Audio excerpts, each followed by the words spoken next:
Bonjour et bienvenue dans mon journal de lecture. Comment entrer dans la tête d'un génie? Comment entrer dans la tête de Sherlock Holmes?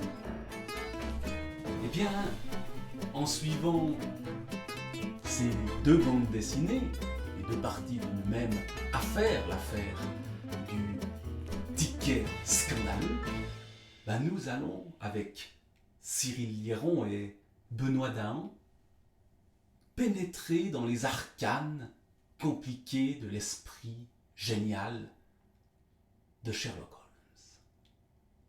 Parce que dans les aventures de Sherlock Holmes, dans les livres de Sir Arthur Conan Doyle, au fond, on a toujours un regard extérieur sur Sherlock Holmes. Le regard du docteur Watson.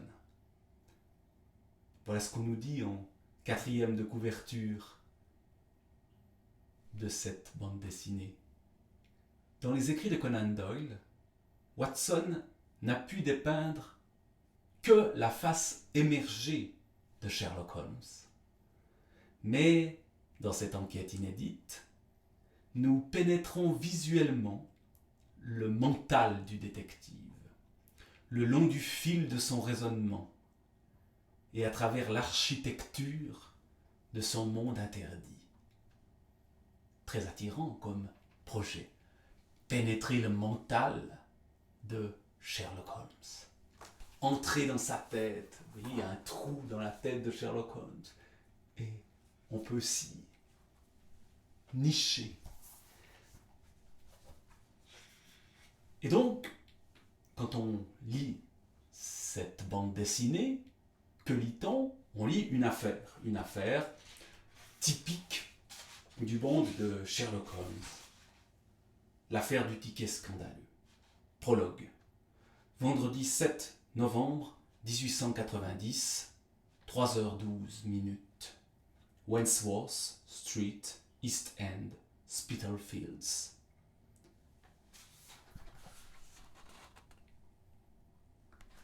Nous sommes en pleine nuit. Un homme en chemise de nuit avec des chaussons dépareillés et blessé semble perdu. Cet homme, c'est un médecin, un ami du docteur Watson,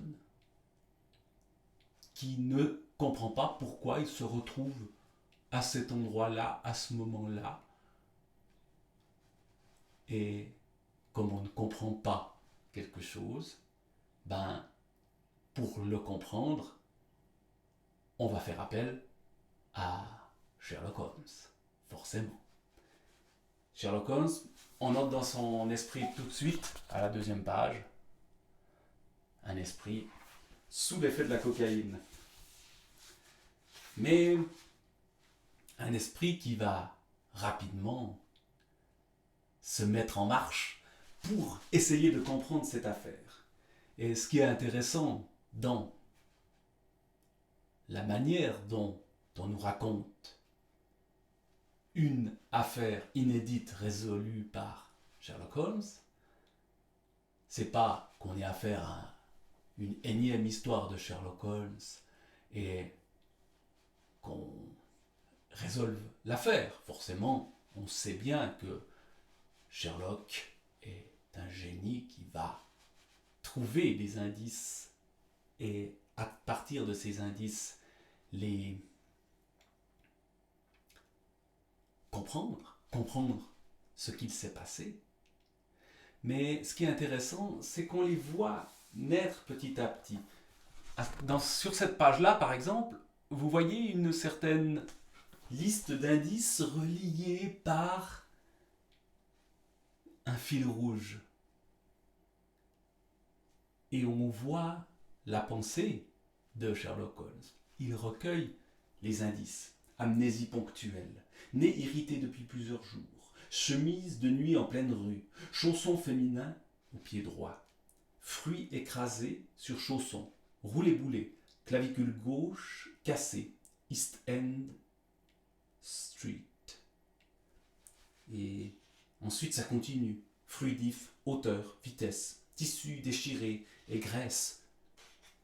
Et toute cette liste d'indices va amener Sherlock Holmes, suivi par Watson qui n'y comprend rien, sur lequel d'ailleurs Sherlock Holmes va faire quelques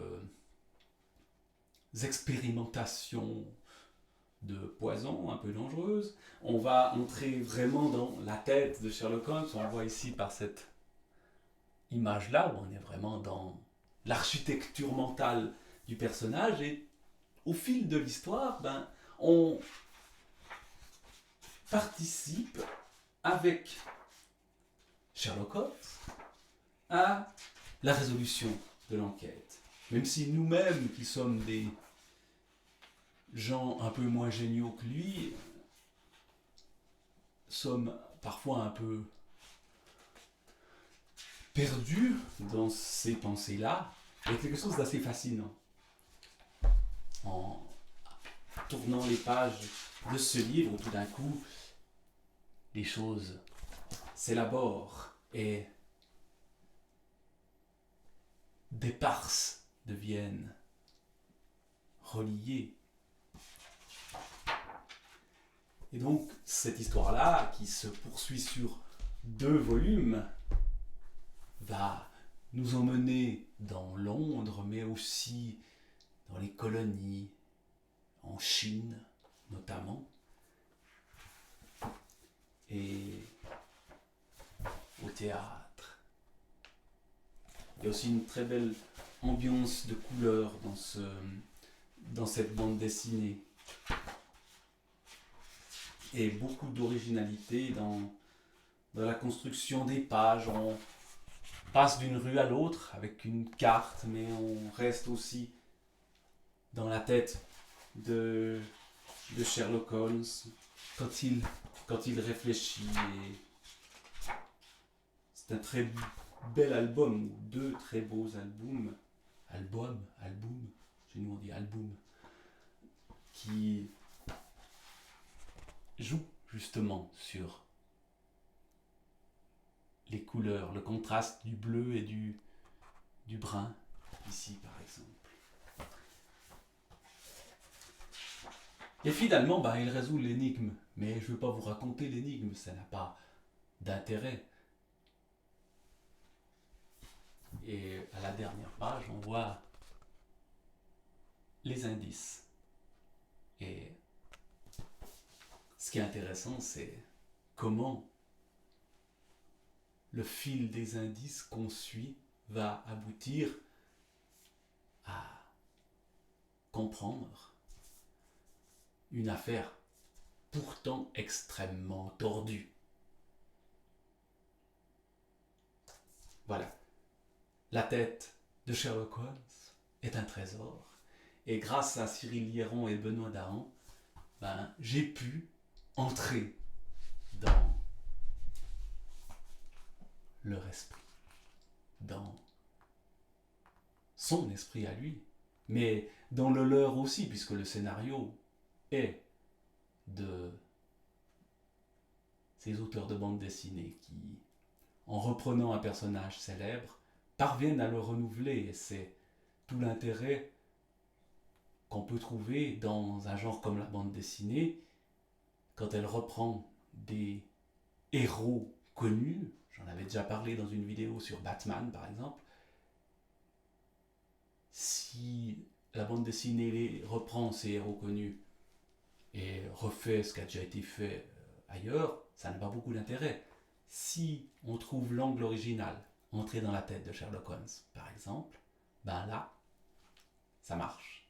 Et ça donne quelque chose de très agréable à lire. Et